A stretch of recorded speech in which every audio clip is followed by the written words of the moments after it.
Well, I know you guys didn't expect me to be on another person's channel, yet here we are. I'm not going to talk about it right now though, but the least you could do right now is to subscribe and watch my actual content as well. Yeah, I'm showing a little too hard right now, so I'll just move on to the core video. We all know about Nickelodeon, don't we?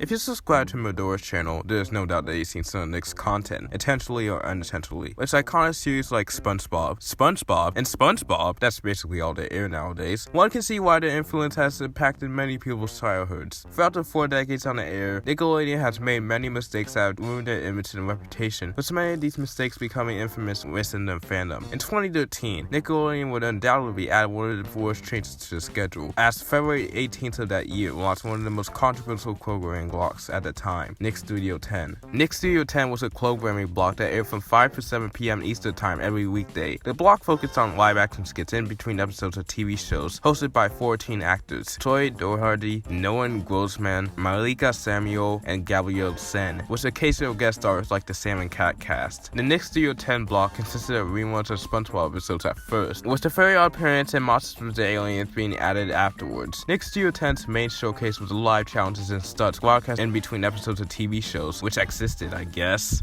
You can tell that I'm struggling for words at this point, but you really can't blame me on this one. The skits were just so bland and uninteresting that I'm getting a headache trying to come up with things to say about it. I'm sorry, but these skits are so filler heavy that I just have to move on at this point. Although the skits are some of the first things someone thinks of when people bring up Nick Studio 10, there's an elephant in the room that I failed to talk about up to this point: the broadcast interruptions.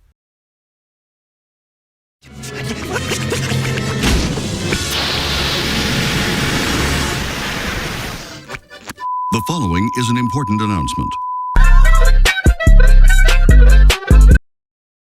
I finally got to where I really wanted to talk about in this video, as the interruptions are some of the most interesting scenes that came from this now forgotten block. To be honest, I am still trying to think of a reason as to why any executive would think that adding a random funny clip in the middle of a SpongeBob episode would be a good idea. But this is Nickelodeon we're talking about, so don't expect quality decisions. Anyways, Nick decided to add in funny clips, presumably from the internet, in order to spice up a regular broadcast of TV episodes. These interruptions got hold quickly, which in turn caused some major backlash towards Nick and his programming. Why?